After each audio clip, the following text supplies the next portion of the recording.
No one left behind is more than a standard we all live up to. It is a way of life. It is part of our mission. If you or someone you know finds themselves struggling with their mental health, please contact the Suicide and Crisis Lifeline by dialing 988 on your mobile phone or text 838-255 to speak or chat with a qualified counselor.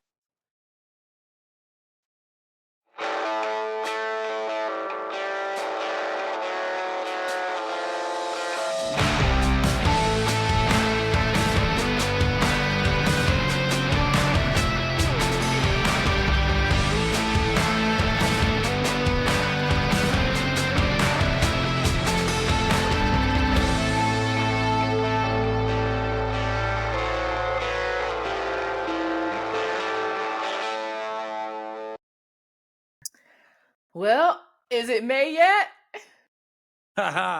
Not quite. It's 40 degrees out here and raining, so that's not May. It's 40 degrees where you are? It is. Yeah. Winter's here. Yeah, it's 30. It was 39 this morning here. I'm not feeling it at all. Well, all right, here we are, episode number 4 of the Run for the Wall podcast. And welcome home, everybody. We're glad you're here. We've got a really good episode laid out for you today, and we're going to get after it right now.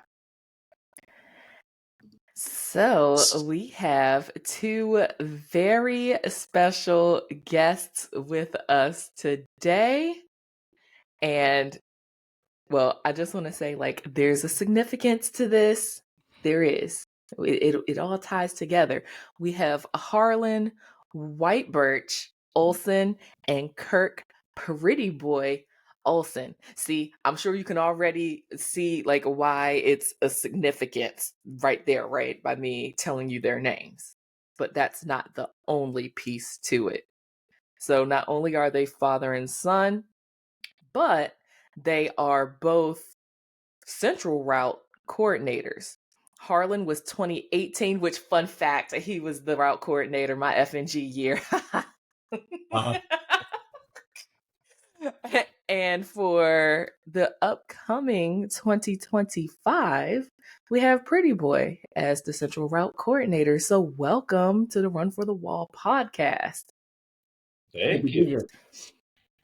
All right, before we jump into the goods of this episode, Boots, can you do our sponsor shout outs?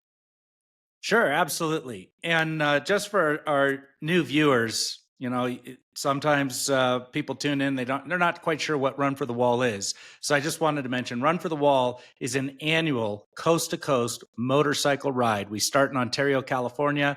We go to Washington, D.C. to the Vietnam Veterans Memorial Wall. And then there are 3 routes that go coast to coast. Then there's a 4th route that goes from the Vietnam Veterans Memorial Wall in Washington, D.C. to the Middle East Conflicts Wall in Marseilles, Illinois. So that's what Run for the Wall is. It's a ride of honor, and it's about supporting our veterans and bringing about an awareness of POWs and MIAs. And we couldn't do Run for the Wall without our sponsors and donations from many, many generous organizations and people. So the first shout out goes to Fuller Law. They donate legal counsel to Run for the Wall. And believe it or not, we need it. And if you find yourself needing an attorney, if you're in a motorcycle accident, we ride, stuff happens, reach out to Fuller Law, 1-855-FULLER-LAW, that's FULLERLAW, or you can go to fullerlawforriders.com. Also, Run for the Wall would like to thank the Greater Ontario Convention and Visitors Bureau for their incredible hospitality and accommodation during the Run for the Wall opening ceremonies and departure from Ontario, California. We could not do it without you. So thank you very much, Greater Ontario Convention and Visitors Bureau. They're the ones who put the signs up around Ontario. So Run for the Wall, when riders, when you come in, you'll see those giant marquees with the Run for the Wall logos on it. That's courtesy of them. Also, on the Central Route, you may not know this, if you've been on Run for the Wall, you do. We have a hydration trailer that stops at every stop, every fuel stop, at lunch stops, in the evening, in the mornings. It's a hydration trailer, and that trailer is there filled with water, electrolyte drinks, sometimes sodas, snacks, and many of those drinks and snacks are donated by two national popular soda companies. One is PepsiCo and the other is Coca-Cola. I know they're competitors, but they both contribute greatly to Run for the Wall, and we thank you both very much for your generosity and helping us make Run for the Wall happen. That's something that I did not know. I mean, I knew about the hydration trailer, but I did not know that those companies sponsor. So that's super cool. That's a fact. That's why I'm really grateful for that new portion of the podcast, because we learned so much. I mean, as a co-host, I learn something new every episode. So I just imagine what everyone else is learning. So yeah. Boots, today's bio in the Why We Ride. Yes, let's get on with that. So I'm going to share my screen here. And this is Why We Ride. Today we remember Private First Class Frederick Eugene Gilman. Fred was drafted and served in the United States Army, Company B, 5th Battalion, 60th Infantry Regiment, 3rd Brigade, 9th Infantry Division. Fred was born on October 30th, 1949, his birthday's coming up, and grew up in Macon County, Illinois, just outside of Decatur. He was the son of Dick and Winona Gilman. He worked as a welder for the Caterpillar Tractor Company. And on December 20th, 1969, he married Constance Lowe in Warrensburg, Illinois. Fred was everybody's best friend. He was loving, kind, and hardworking. Fred also loved to sing and received an award in high school for his vocal talents. On Monday, March 16th, 1970, after being in country only 6 weeks, Fred was mortally wounded in combat in the province of Long An in the Mekong Delta region of southern Vietnam. Fred was only 20 years old. He was posthumously awarded the Purple Heart. Fred is buried at Macon County Memorial Park in Harristown, Macon County, Illinois. His brother Jed told me that his funeral was packed and there was a mile-long line of cars in the procession. The service was standing room only. Fred was truly loved. Fred's name is inscribed in the Vietnam Memorial Wall on panel 12W, line 6. Fred's brothers Dan and Jed Gilman, as well as his nephew Curtis Gilman, continue to ride every year on the Run for the Wall, and the extended Gilman family are fervent supporters of Run for the Wall and our mission. In fact, we see them every year in Indiana when we pull in there on Run for the Wall. I also happen to have a wristband that was given to me by Jed that has Fred's name on it, and it says panel W12, line 6. I have a couple of these wristbands. I'll show you in a sec. One lives on my big Harley that I ride on Run for the Wall, and one lives on my Sportster. Fred rides with me every day. It is not the worst thing to die in war. It is not the worst thing to be missing in war. The worst thing is to be forgotten in war. Say their names, tell their stories, never forget.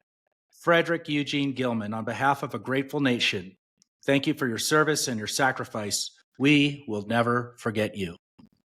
Thank you. And this right here is the wristband. This one came off my Sportster, but I have an identical one on my big Harley behind me, the amber and whiskey, amber and black bike.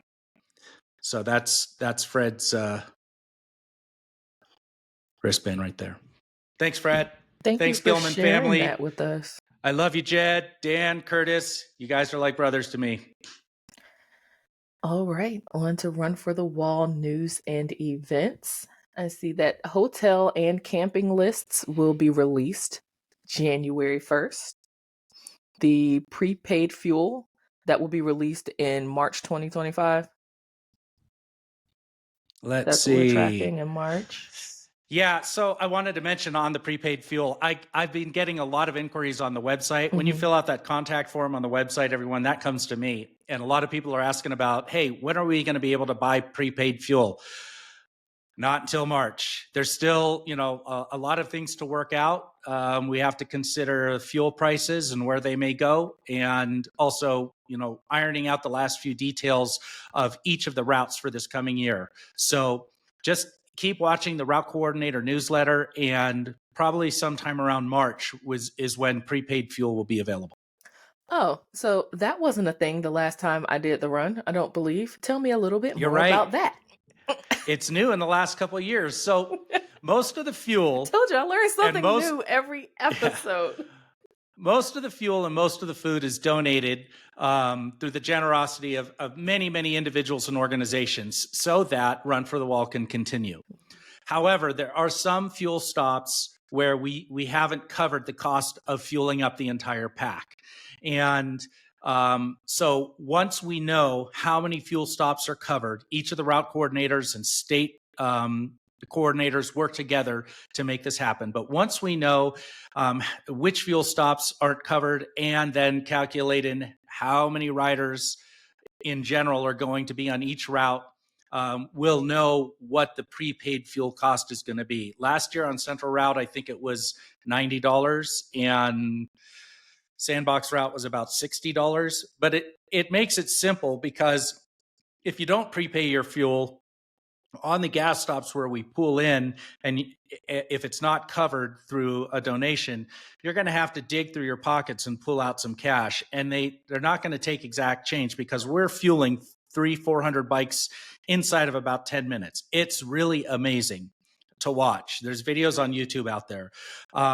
But really, when it's prepaid, you get a sticker on your bike, you pull up to the pump, you fill up, and you're gone into the staging area. And that really just makes things that much smoother. And while I'm at it, if you're thinking about registering, or if you know you're going on the run next year, register now, because it helps us in our planning so that we know how many people to expect on each of the routes. And it helps us with things like the hotel and camping arrangements, and also prepaid fuel. Can you see that on the screen right there? Hold on, I'm not looking at the screen. See, Let me go you back. see when you said that, I pressed a button to bring up the website. Oh, That's got it. That's a new feature that I learned about this morning as we were prepping to record. And I said, oh, and I can set a timer for how long I would like for it to be displayed. Awesome. So yeah, I'll do that just to remind people, if they aren't familiar with what the website is, it will pop right up on the screen. And so you can definitely get registered at www.rftw.us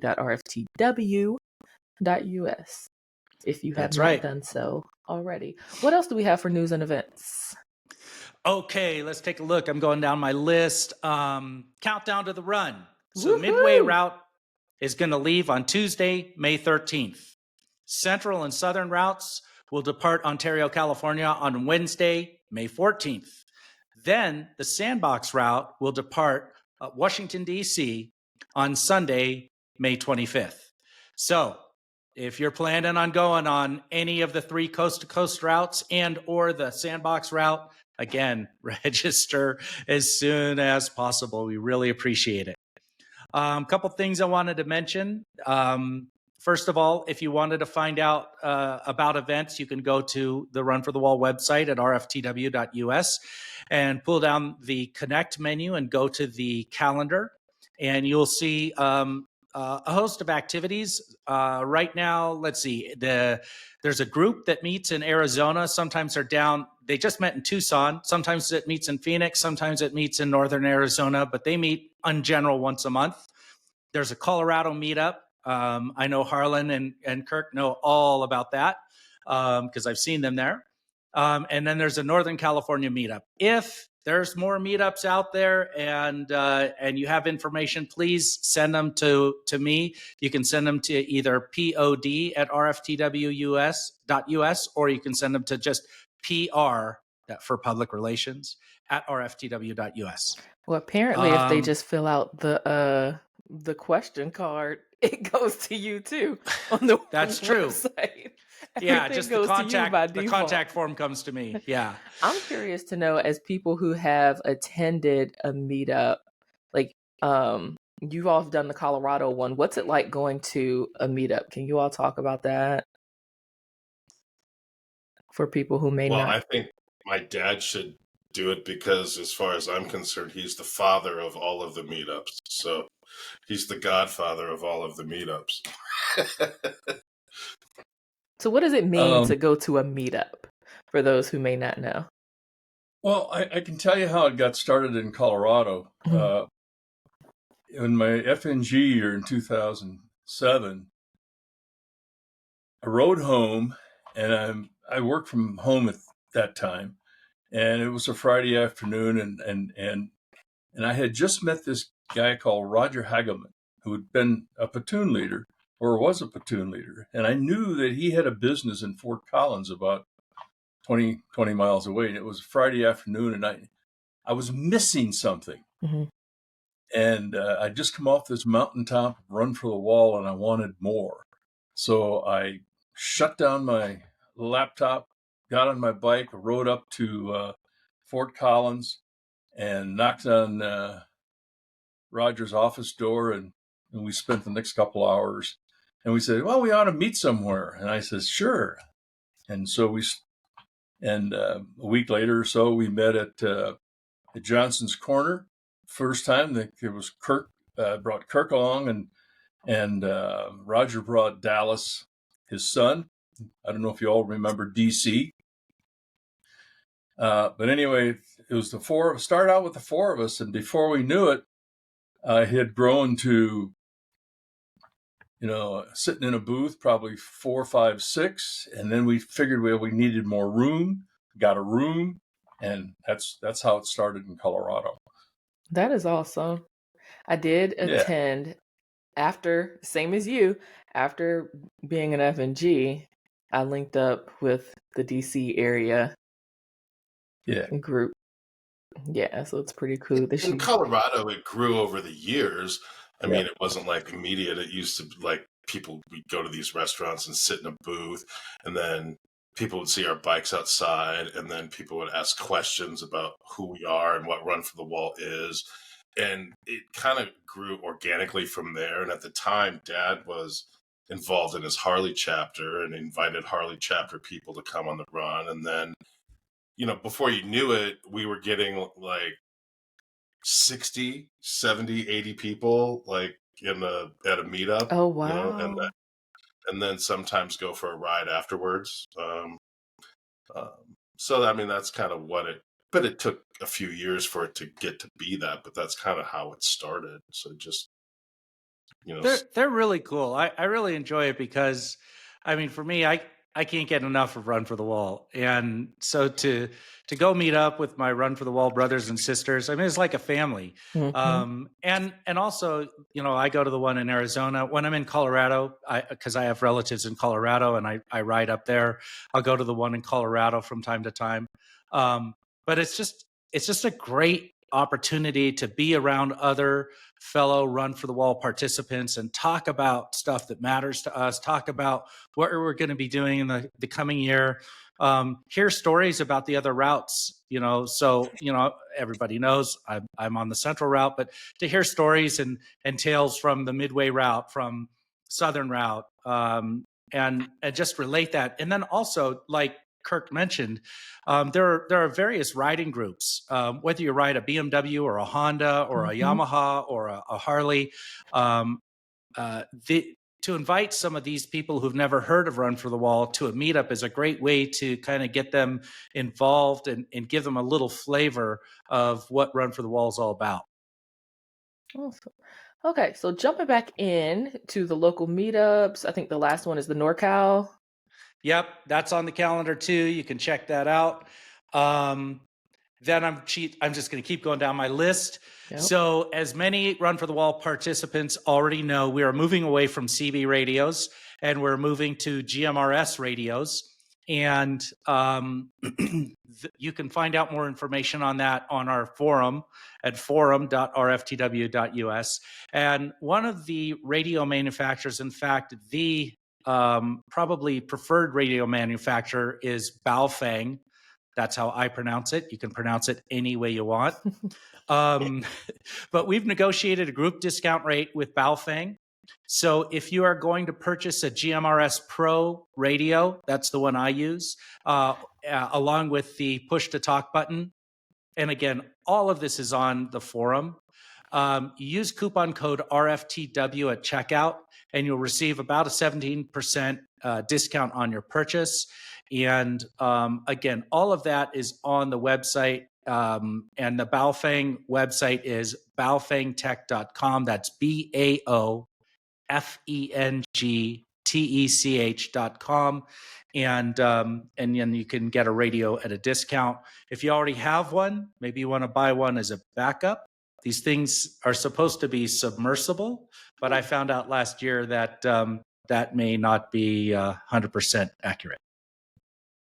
Can't wait to hear that story. But they warrantied my radio, and I got a brand new radio, and it works perfectly. So, yeah, it does. It says waterproof, fully submersible. I'm on the website now. It looks like a pretty cool, handy radio. It looks like you can operate it with an app as well. They may not be, stormproof. Yeah, we went through a heck of a storm last year. But it says fully submersible. In my mind, I can take it scuba diving with me. But okay. All right. So that's really awesome of them to extend that discount to us and to you for coordinating that discount.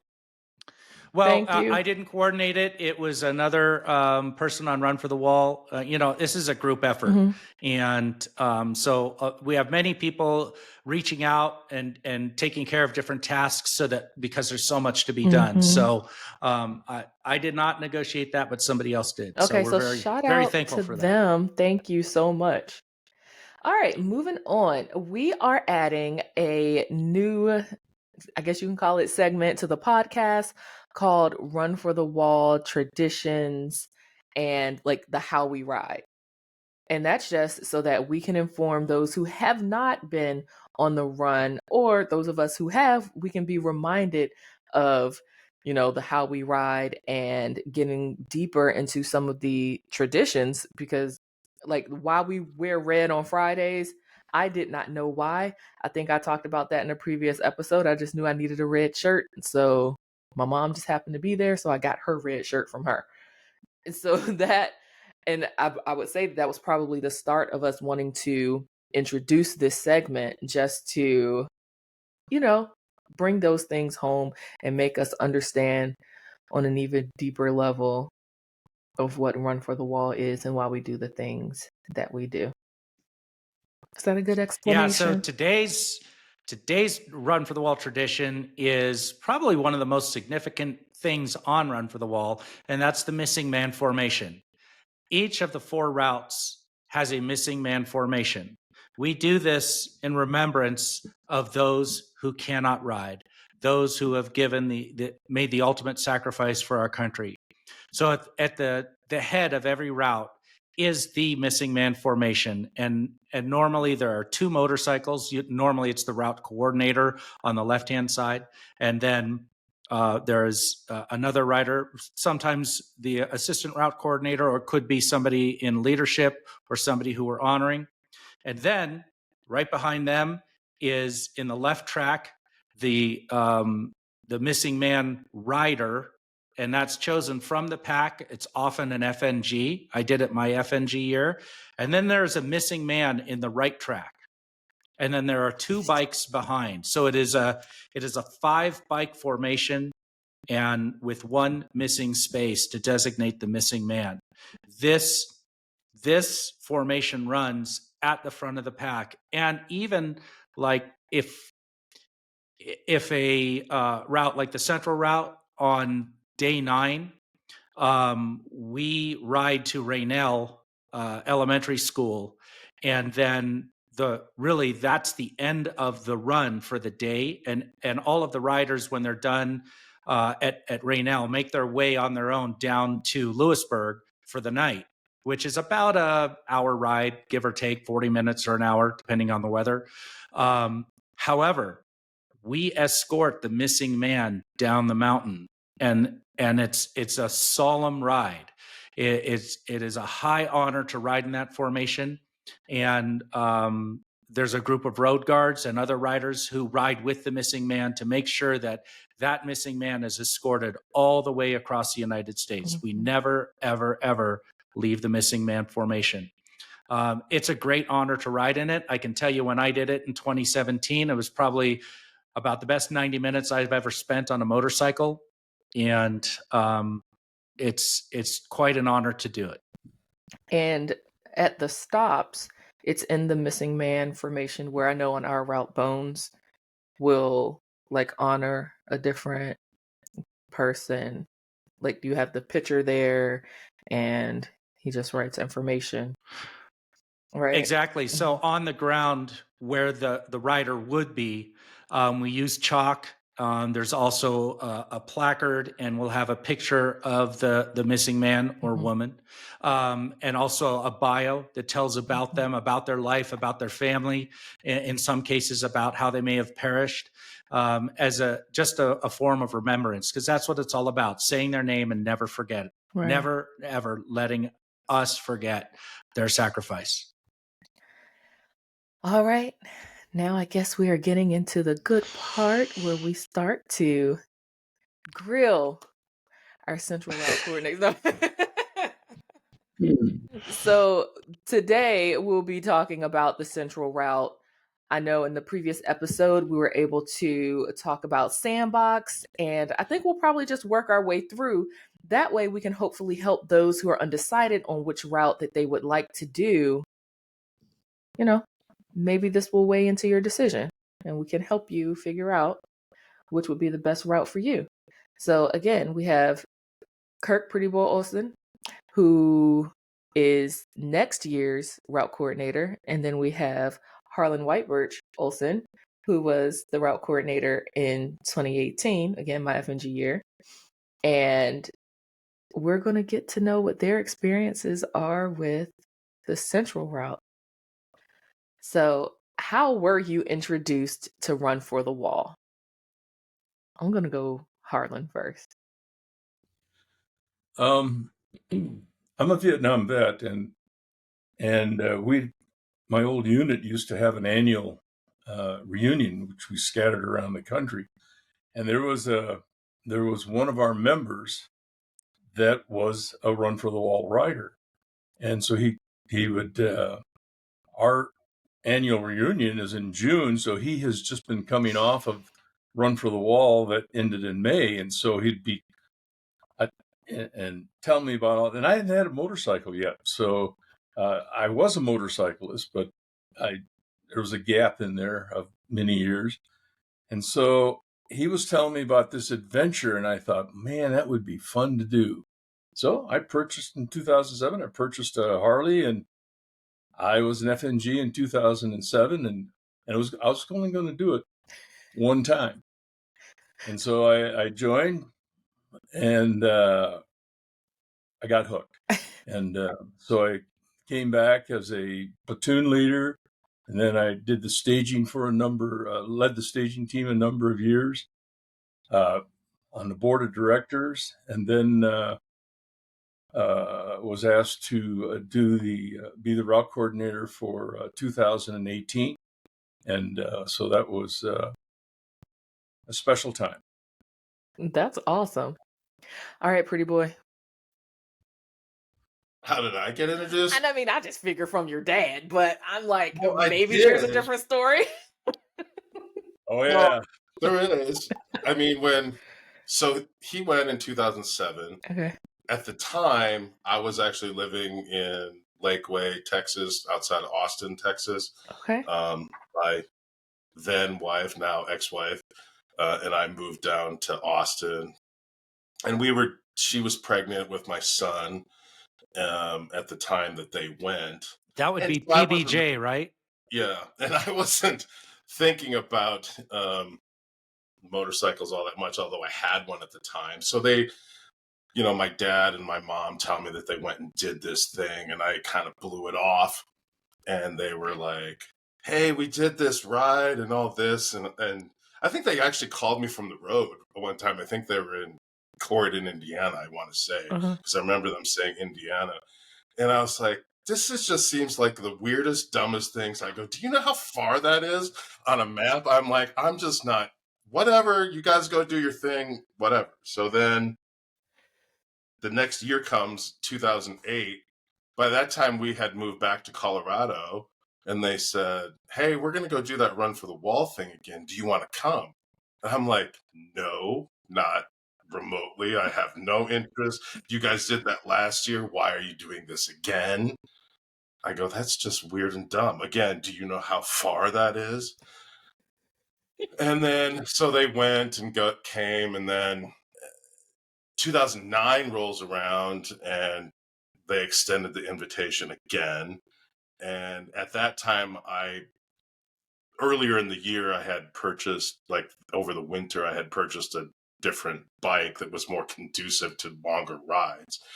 And they said, hey, we're doing this again. And I think that was the first year maybe you were platoon leader, Dad. But he goes, hey, we're going, because the first 2 years that they did it, they met it up in Colorado and then went from Colorado. Because back in those days, the run overnighted in Burlington, Colorado. Okay. And which is now our Lyman stop. And so they would just ride from home 180 miles and go.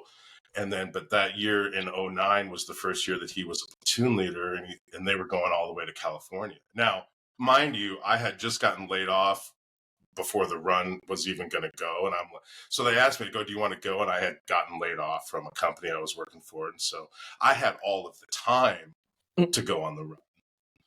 And they said, well, we're going to go to California and then do it. And they said, and I gave in. I said, fine, I'll go. I go, but why in the hell would I go all the way to California when it's going to run through Colorado anyway? I'll just meet up in Colorado, because I just didn't think it was worth it.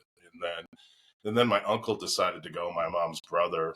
And then, so anyways, I met the run out in Burlington, spent the night there. But by the time I got there, the dinner and everything was over. So I just kind of hung out in a hotel room and didn't really get what was going on. But then, so I finally caved, and I went kind of reluctantly. And then we'd leave on Monday morning towards Kansas. And the first leg, within 10 minutes, I knew I was hooked. I was like, why didn't I go to California? I'm a big idiot. Like I should, why didn't I do this 2 years ago? Blah, blah, blah. I mean, I was just hooked, like from It only literally took 10 minutes. Maybe the first leg or something, but I thought it was really cool, because, you start, especially like in Kansas, you start seeing like all the overpasses and the bridges covered and all of this. But yeah, I mean, I was like getting on maps going, I go, do you know how far that is? That's like so dumb. I mean, because when I was motorcycle riding then, I mean, it was like out for the day or the weekend or whatever. It wasn't like cross country kind of stuff or, multiple days like this. This was kind of like my first experience of that. But, like I said, then I knew I wanted to come back, after, the first few legs of the day. I'm guessing they never had to ask you to come again. Oh, no. I mean, even then, I'm like riding in the pack as a, FNG sitting in a platoon. And actually, I think I was in my dad's platoon. I was going to ask if you were in your dad's platoon. Yeah, I was in his platoon because he was a platoon leader that year. And then, I didn't understand what they were at the time, but I see all these road guards whizzing by, and I go, I don't know what they're doing exactly, but I know I want to do that. And so, and then one thing led to another, and, next couple of years I was became a road guard. And I've been doing that ever since. So why do you all ride, or who do you ride for? Harlan, you go first. Well, I guess for me it was this camaraderie of being around like people, love their country, and also I had lost a couple of friends in Vietnam when I was there, and it became kind of a tradition. On a Saturday, I'd walk down to the wall on the first panel there, and I'd find their names, and I'd say hello and tell them I'm back, and remembering them. And so that's kind of what it was for me. It's just a way of giving back and thinking about it and honoring those that did sacrifice, not just the guys on the wall, but the people that served and the families and the wives and the children. They served too, along with the veterans. So that's why I ride. Beautiful. And then Kirk, I guess, after being talked into going and getting hooked and really seeing what the mission was all about, that just had you, huh? Oh yeah, it did. I mean, if the question is who do I ride for, Yeah. I mean, the mission is for not only people that are living and dead, but I mean, it's an easy question for me to answer. I ride for my dad and because of my dad, and he's on the call right now. And I didn't really, when I was a kid growing up, Dad never talked about Vietnam at all, really, or what he did over there. I mean, I remember every once in a while there was like when I was a small kid, I remember I don't remember if it was a box or a drawer, but I remember seeing like these patches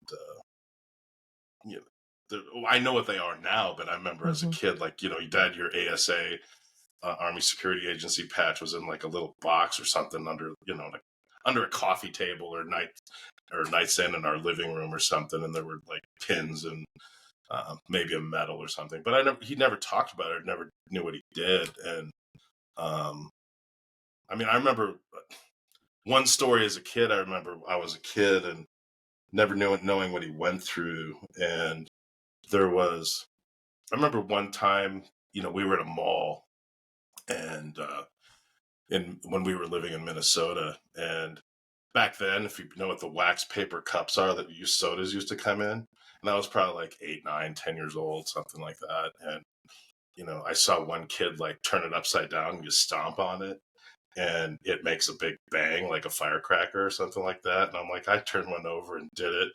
And I made this bang, and I'm walking next to my dad. And before I knew it, he's like practically like under a car, because he thought maybe it was like gunfire or something. And I think maybe that has a lot to do with like some things that he maybe experienced like over there that I never knew about at the time. And I remember, I think I didn't get a talking to. I wasn't in trouble, but I remember him saying something like that kind of where some of that stuff kind of stemmed from. Right. And I think the run over the years has helped him heal and become a better person. I mean, not that he wasn't great already, but I mean, just, but that's, Thank you for if you're sharing looking at that. this, the guy in my corner is who I ride for. So Thank you all so much for sharing that. Those are beautiful reasons to be riding. Now, question, have you all done any routes other than Central? I've done Sandbox. I haven't done. You haven't done Midway or Southern? I've threatened to do Southern route over the years, but then I've always gotten roped into doing something else or something. And then with COVID happening and all of that kind of stuff, maybe I thought about trying it one of those years. I mean, because I've got friends on all the routes. So I've done Sandbox a couple of times. But that's after Central. Right. Okay. And like I still think I'll probably try Southern one of these days.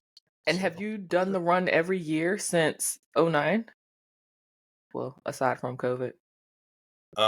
Yeah, other than the COVID years, you missed a year because you hurt your shoulder. Yeah, I broke my shoulder in 22, but other than that, I've done every year. Okay. Harlan, what about you? Have you done any other routes?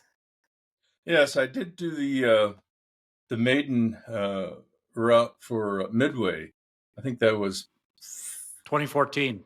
14, yeah. Okay. I was a platoon leader on that, but then I went back to Central route because it was home. Okay. That's where Yeah, and mainly Janelle, my wife. I don't know if you know her or not, Yeah, but you know I know her. I know you I know her. know Janelle. Well, Hi, Janelle. Janelle, she's a people person, and she missed her Central Route people, so we went back to Central Route. As a matter of fact, she had tears flowing when the Central Route folks were coming in to Washington D.C. All the Central Route folks were out welcoming Midway in, Mhm. and it was, I said, okay, we got to go back to Central. So How many have you done it every year since 07? yes, Wow. And well, obviously the COVID years were, well, Yeah. yeah. Now, So how do go ahead. you prepare yourselves, like emotionally and physically, heading into the run? Well, start an exercise. Walking, for one thing, for me is important to start building yourself up and hydration and getting yourself ready to go. Because it is a grueling experience. And I remember, the first years was, it'd be like at day 8 or 9, you'd say to yourself, well, I don't know if I can do this another year. And so, but I found as I grew older that question came up day 7, day 6, day 5, wondering if I've got it in me. And that's what I'm thinking right now is because I don't know that I can ride at 80 years old because I rode last year and I was sore and achy when I got home and I jumped out at Lyman, and so this year I don't know. Kirk has asked just to go, and we want to go, and probably right now the backup plan is that we'll probably do the not The plaques. what is that support, Mhm. carry the awards and Oh, stuff. leadership support. Yeah, leadership support, and take our car and go that way. I've even thought about, well, maybe I'll ride the Harley to California and then maybe find a place in Lyman to leave it and then go in the car the rest of the way with Janelle. So there's all kinds of things going in. I mean, I just don't know what my body can do anymore. So Yep. It's okay, we'll see. Harlan. I'll be driving from coast to coast. Will you? I am. Aha. I'm also bringing the baby with me. Well, she'll be 3 by then, but yeah, she'll be with me. So, hey, however you're able to make it, let's Exactly. do it. Yep. How about you, Kirk? How do you prepare? Ugh. I mean, physically, I didn't used to do much because I started doing this when I was about 40, and now I'm like 56. So, all y'all that are older, I mean, you never told me that getting older is harder, but I mean, but now I look at it, I mean, I'm still younger than now than Dad was when he first started doing it. So, but I started going to the gym, a few times a week and just try to get stronger and hold up. I mean, if anything, it's a sleep thing because, our days can be long. So you got to prepare for that. Most of my preparation is just making sure the bike works and is in good mechanical condition. I used to get a new set of tires every year, just so I wouldn't have to worry about that. But then I did figure out, at least on my bike, this last year, I figured out that I could at least get 2 sets of tires, or 2 runs out of 1 set of tires, I guess I should say. So I figured that out this year. But I would recommend to people, don't start preparing, a couple of weeks or a month even before the run. Do it now. Start now. Do whatever you're doing now, especially with the new radio systems that are coming up. I mean, we piloted, for example, that GMRS radio system on the Central Route last year. And, I put a different, more hardwired radio on my bike, which worked really, really great for that. But, we were putting that thing on, a week or two before we left, which made it a little bit stressful, but it worked. But I would say just prepare yourself mentally, physically, and mechanically, your hardware, your bike or whatever now, especially over the winter, so you're not worrying about it, come April 30th. Definitely. Good advice. All right, let's talk about favorite run for the wall stop, or like the most defining experience on your years in the run. Well, for me, it would be an experience. When I came back from Vietnam, I used the GI Bill and enrolled in college, and I made the mistake. Mind you, now this is mid '60s, where all the junk was going on, and I made the mistake I can't remember what class it was, of being a Vietnam veteran, and all the eyes in the class kind of turned on me, and somebody whispered "baby killer," So I learned very quickly that not to talk about it again, and I just left it alone. So for many years, that's the way it was. I just pushed it down and got on the run, and we were going through St. Louis, and I noticed all these motorcycles zipping by, police motorcycles. That's, Missouri, we get a real nice escort, as you know. And we're coming to the state line, and I didn't know it at the time, but these police motorcycles are just ripping up, and in groups. And I thought, okay, there's an emergency going on somewhere. Somebody got hurt. But then come to find out, we'll look up, and these police motorcycles are parked off the right-hand side of the road perfectly, side by side by side. Each officer is standing by their front wheel with a salute as we go by the state line. Oh my goodness! Up into my throat, and that was my welcome home. Wow! And I'll never forget it. What year was that? That was 2007. That was your FNG year. Yeah, wow! That was my welcome home. I mean, I almost got the same lump just hearing about that here in 2024. Yeah, and I know that you've been on the run. You've seen them. They do it every year, and it's quite an experience, especially for a Vietnam vet. All right, Kirk, what about you? Defining experience or favorite stop? All the stops are great. They really are. I mean, so I think, we get treated, like you almost feel like a king and a rock star at every stop that we get served breakfast, lunch, and dinner and overnight at, For sure. Those kinds of things. But I think I'll go with an experience too. I don't remember what year it was exactly. I'm going to guess that maybe it was like 2012 or 13. I was a road guard on the run at the time, and we had pulled into, at least the road guards did. We rode ahead, and I got dropped at the intersection before the main pack was coming in.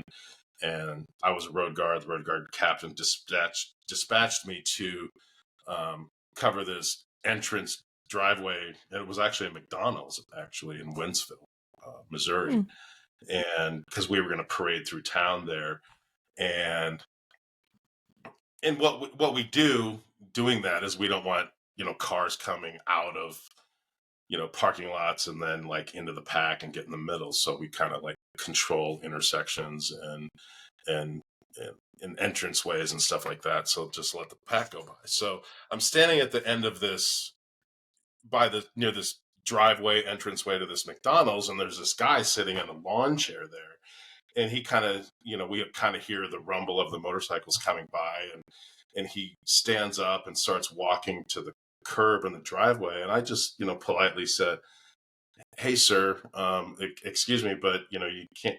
I just want to make sure you're okay. We don't want you to. Um, I don't want you to get hurt. By getting in the traffic pattern or whatever." And I looked down, and the guy had a cane, a long white cane. So the guy was blind, and he stands up. And I tell him what I told him, and he says, "Oh no," he goes, "I'll be all right." He goes, "I just want to stand up and salute them as they go by." And I would say that it kind of got me. And there was there's always something, I think, that happens every year to some extent. Most people have a moment that kind of happens that year. For the most part, I think almost everybody does, because of all the interaction we get with the communities and the people that we encounter with. And that, I think, that's what drives people back, for those interactions with not only each other, but the public as well. But yeah, that one got me. Yeah. This blind guy that wanted to stand up and salute, run for the wall as they rode by. So, wow. Yeah, that's what it's all about right there. Another one if you want to hear it. Sure. Yeah. I was leading a staging team, and we pulled into what's the name of that stop in Hurricane? And of course, the staging team arrives early, and we park our motors, and this guy comes walking up with a flag kind of wadded up in his arms, and he says, "Is there anybody that can fold this flag? It's my dad's." So I got a hold of Stan, and Stan Henley was the Fuel was the RC at the time, and he says, "Yeah, we can help him out." So they took it up, and they made a ceremony out of it at the stage where they got a couple of Run for the Wall folks together and folded this guy's flag in a triangular fashion for him and presented it to him, and he just had tears down his face. Wow. That's beautiful. That's what Run for the Wall did for this gentleman. Yeah, that's why we ride. That's what it's all about. You all are kidding me with that one. Thanks, Harlan. And just so you know that it was Pretty Boy's idea to incorporate a defining experience. He thought it would be pertinent to just, instead of sharing a favorite stop or something like that, to highlight those memorable moments that touch us and that mean so much. So, Kurt, you did say that you get treated almost like a king or a rock star with breakfast, lunch, and dinner at the stops. Do you have a favorite meal that you are served on the run? I have two. Okay, let's hear them. And I kind of forgot about it until this last year, but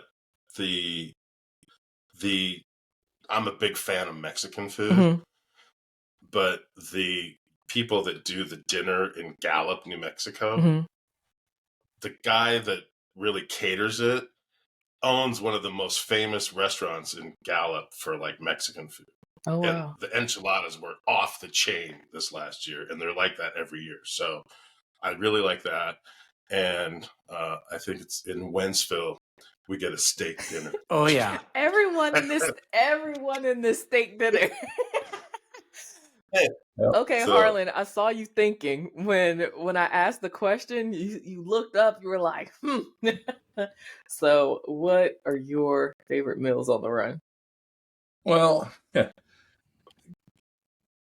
have to agree with Kirk. The one in Gallup is probably my favorite too, for the same reasons. I'm drawn to the Mexican style of food, and Gallup is probably probably my favorite foods. If you're talking about food, Mm-hmm. That would be my favorite as well. Not the steak dinner. Steak is all right, but I like the ghost. That's great. Okay, let's talk about your road names. So Harlan, White Birch, how'd you get your road name? Well, I've had that for a long time. When I was an air traffic controller in the early 70s, and a group of us controllers at the Minneapolis Center bought Honda Goldwings, the ones where you had to buy the Vetter fairings and whatever, and well-mounted CB radios on our in the Vetter fairing. This was early 70s, mid 70s or so, and so we all had to have a road name, of course, because we got to be out there with these truckers and everything. And I took the road name of White Birch because I used it as when I was gaming and things. I used it as a road name or a gaming name when I was had my TI 99 and doing computing. So I thought, well, okay, I'll use White Birch. And White Birch came from it was our operations our cover name. I was in the Army Security Agency, and the building that we worked out of in Saigon was called White Birch. It was a cover name for, and I just took that name. I thought it was a cool name, so I took it. It is a cool name. That's a good story, especially too. being able to hear the meaning behind it. And Pretty Boy? Well, I always thought his name was fake because he gave it to himself. Because truly, if you give it to yourself, it's not a real one. Unlike me, where I was given to me and I tried to denounce it for years, and I finally just have to roll with it, I guess. Who gave it to you? It was a combination between my uncle on my FNG year and this guy that was from Colorado that did the run. He died actually a few years ago, but his name was G.A. Harrison. He was born and bred in Odessa, Texas. And so we were on my FNG year. I mentioned earlier that my mom's brother, my uncle Dave, went on the run with us that year in 2009. And that year, Dad was platoon leader. And we had 50 people in the platoon that year. Something like that. 50? Actually, it might have been 60 even, I think, in that platoon. But anyways, they're not that big as big as like that anymore. But there were less platoons, and the numbers on the run were bigger back then. 25 riders in a platoon's a big platoon now. Yeah, try 60. I can't even imagine. Anyway, so my uncle goes up to, or actually, no, excuse me. The story goes that GA, this guy, goes up to my uncle and points me out. I was parked at a stop, a few bikes ahead of him. And GA goes to my uncle, not knowing that we're related, by the way. And says, "Hey, you see that guy up there?" And my uncle's like, "Yeah, I see that guy up there." He goes, "Have you ever noticed?" He goes, "Whenever he takes his helmet off, looks like his hair is perfectly combed, like he just styled it. And, I don't get it." He goes, he tells my uncle, he goes, "I take my helmet off and it looks like I, comb my hair with a weed whacker." And without skipping a beat, my uncle says to GA, not telling him that he's my uncle, he goes, "Yeah, that guy's a pretty boy, isn't he?" And that's it. So that's how it happened. And now your son, I understand, is PBJ, Pretty Boy Jr.? Correct. Except his hair always looks like it was styled with a weed whacker. What's going on with that? When you said PBJ earlier, I literally thought this baby's name was Peanut Butter. No, it's Pretty Boy Jr. Yeah. Well, my son grew up around us talking about the run, right? I mean, he was born in 07. And so, actually, this is sort of a funny story. where like when he was about, I don't know, 6, 7, 8 years old, we used to like between myself and my folk, every gathering we would ever have, whether it was a Tuesday dinner, we'd go over, or whether it was a holiday or somebody's birthday or whatever, always like the run was always just a big part of, and always been a part of our lives, right? And I would drag Chase to, some of the, Colorado meetup group meetings and stuff, and he knew what that was. But I remember one time we were having dinner, and all of a sudden we're talking. It wasn't even. It was just like because mom and dad don't live very far from me, and I had Chase over. We were over there for dinner, and then granted he's 17 now, but then he was 7 maybe. And we started talking about the run, about something. He at the dinner table he goes, "Oh, do we always have to talk about Run for the Wall?" I mean, he knew what it was. But he wanted to talk, something, whatever he wanted to talk about. But it was kind of funny. But they did that. But then, at those meetings, people just started calling him PBJ. So, but yeah, he always had his opinions. But now he hasn't been yet. Now he wants to go. So we're trying to figure out how to get him this year. Now he's 17. He's into cars and all that, and he thinks he wants to get a motorcycle and come with us this year, but we'll see.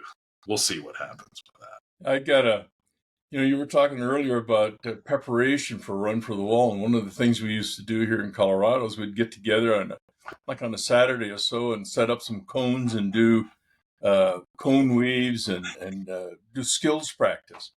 And so Chase, PBJ, Pretty Boy Jr. comes along. He doesn't ride yet, of course, but he's got a bicycle, and he wants to get in there with his bicycle and do the cones. And he was, so he joined in on his bicycle.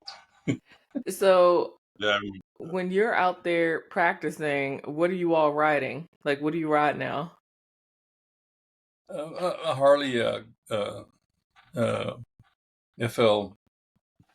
Yeah, the same one. He rides an ultra limited that's almost the same color as mine. It is, exactly. You're exactly right. Yep. And it's a 2014 Ultra that I have, and it's. I think this year, if I ride it, it'll flip 100,000. Wow. So, and Kirk, what are you riding? Yeah.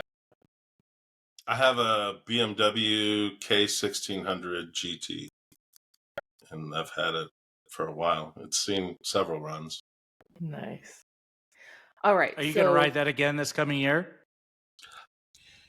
I thought about getting a new bike, except with the no radio stuff. I put this radio system on it last year when I was the ARC, and it works perfectly.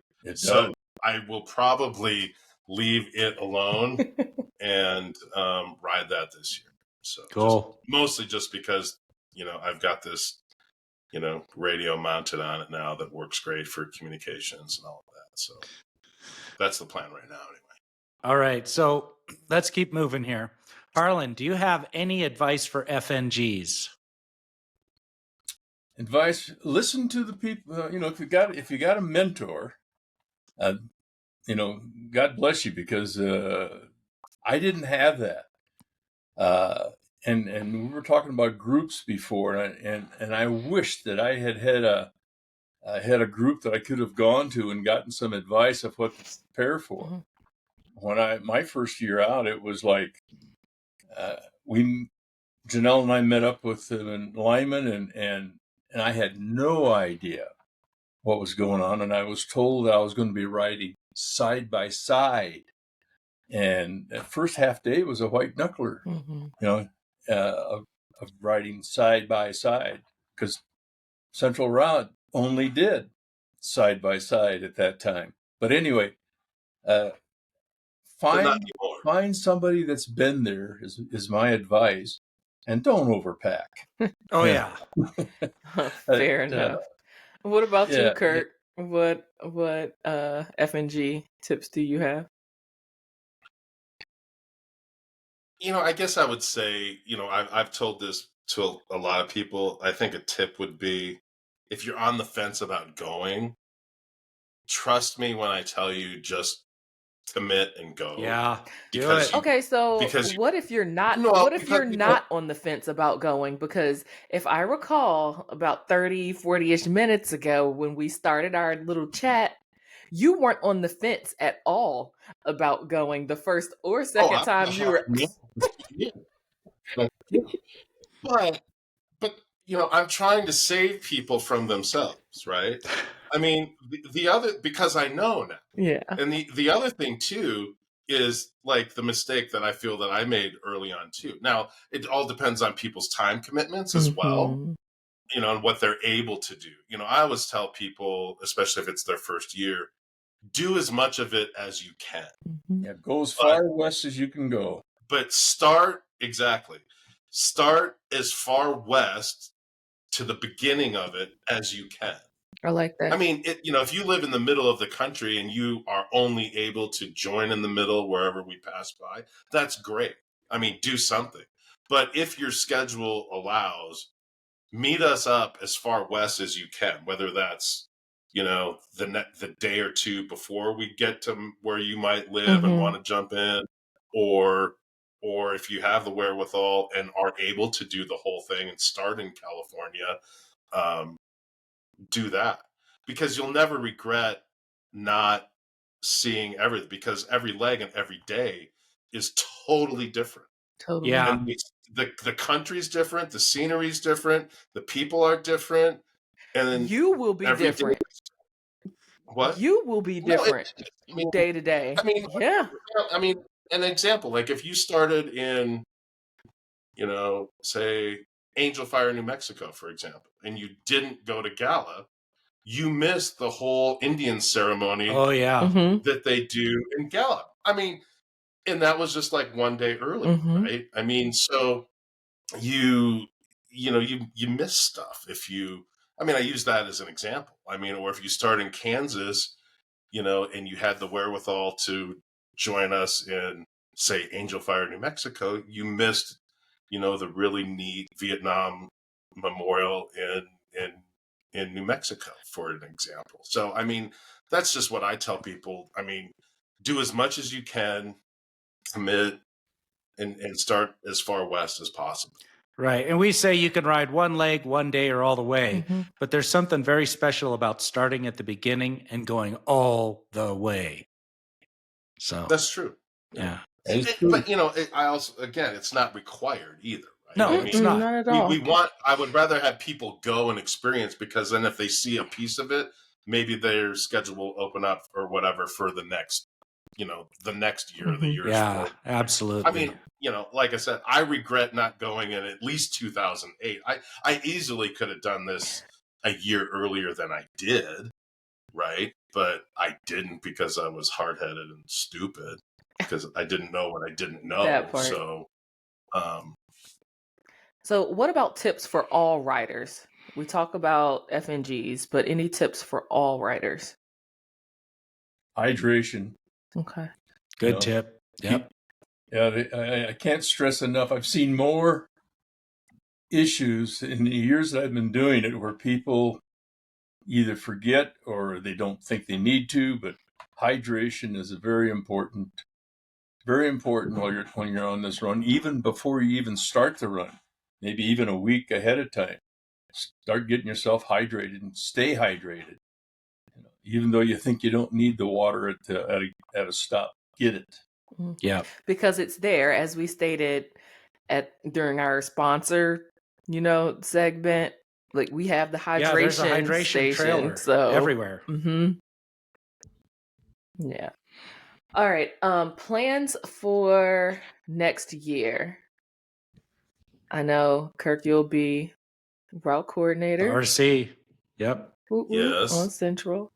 And Harlan, you're still undecided right now. So We're going. It's just a matter of how. okay. Whether I ride or whether it's fully in the car. But we'll be there.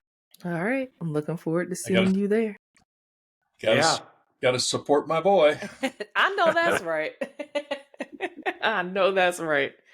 All right. So that brings us to tech tips with Ted. Drum roll. Tech tips with Ted. Okay, so today I want to talk about rider training. Whether you've been riding just a couple of years or you've been riding 40 or 50 years, the skills that we use when riding in a pack are perishable. You got to practice them. And one of the things I like to equate motorcycle riding to is golf. And when people practice golf, most of the time they're practicing the long shot, because that's the fun thing. That's driving the ball, 150, 200 yards down the fairway. And a lot of people don't practice the short game, the putting, but that's where the game is won. Similarly, in motorcycling, a lot of riders just get on the highway and ride at highway speeds, and they don't practice the short game, which is the parking lot skills, the riding through turns, the riding in traffic. But the quick slowdowns. Yeah. Riding in parking lots is where most of the tip overs happen. So it's really important to get those skills down and to learn how to use the brake, especially the front brake, learn the friction zone. So there's lots of opportunities for you to get out and take a professional class to practice these skills. So one of the classes that I love, and I've done it, is Ride Like a Pro.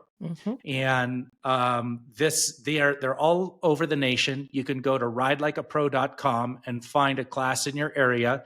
They're usually not very expensive, probably $100, $150. But this is going to be, just like Harlan had mentioned earlier, setting up cones in a parking lot and riding in first gear only, and learning how to maneuver that bike, whether you're on a Goldwing or a BMW or a Harley Davidson or a Triumph or a Kawasaki, whatever, doesn't matter. Learning how to handle that bike at slow speeds is essential. Another school that I've also been to that I love is the Yamaha Champions Riding School. I happen to be wearing the Champ School t-shirt today. That's at ridelikeachampion.com. This is a more advanced riding school. They do it on a racetrack, but it is not a racing school. They do it on a closed course so that you can practice skills. And they have a street course, and then they have an advanced course. They have a graduate course. This course was started by Freddie Spencer, who is a motorcycle road racing world champion. It's now run by a group of guys. I know most of them, Nick Einach and Kyle Wyman and Keith and Cody Wyman. These guys are all very, very skilled motorcyclists. Kyle Wyman is a Harley Davidson factory racer, and Cody also rides in Moto America. Nick Einach, I met when I was racing out at Willow Springs back in the late 80s and early 90s. Keith Culver runs the school with these guys. It is such a great school. Sign up, take a course. It's a little more expensive, but you will learn more on a closed course in 5 minutes than you will learn in a lifetime of riding on the street. There's the MSF courses, Motorcycle Safety Foundation. I've also taken those courses. They have beginning courses and advanced courses. You can find out more at msf-usa.org. Also, one of the riders on the Central Route, Bernadette Flat Tire Staples, is an instructor. She's a certified coach, and you can find out more about taking a class from her at it's at rideright.net.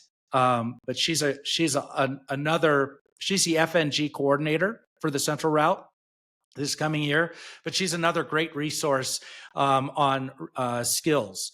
Then also, I wanted to mention, there are local groups that gather in parking lots all around the country, and you can probably find them on Facebook. I know that here in Prescott, there's a group called Hardly Angels. It's a women's sort of like a stunt or skills team, but they have a skills building class every month at Bradshaw Mountain High School in the parking lot in Prescott Valley, Arizona. It's on the second Sunday of the month, and it's free. So there's lots of opportunities to get out there and ride and train and learn how to control your motorcycle, and that'll keep you safe. And that's this episode's Tech Tips with Ted. Thank you. All right. This episode, we do have a listener letter, And it says, great podcast. Very interesting listening to Gunny and how he started the run, and informative. Very important and number one item for FNG. Get a full face helmet. It helps tremendously and is safer. I was a FNG last year and had a What happened? 3/4 helmet. What's that? Oh, Sorry, you stopped for a minute. Go ahead. okay. I was a FNG last year and had a 3/4 helmet. It was difficult going through that storm and even riding to Junction City at night in the rain to the hotel. Many times on the ride, I wished I had a full face. I am riding in 2025 with a full face. Thank you for having the podcast, Marv B. Thank you so much for that, Marv. And I think we talked about that in one of the previous episodes. We talked about I think it was a tech tip. Yep. Yeah. So that's awesome. All right, everyone. For more information on Run for the Wall, visit the official Run for the Wall website at rftw.us. And send us your experiences on the run, topics you would like to hear, and any questions you may have. Again, you can send them to pod, that's POD, at rftw.us. Until next time, how far are we going? All the way! I know that's right. See y'all next time.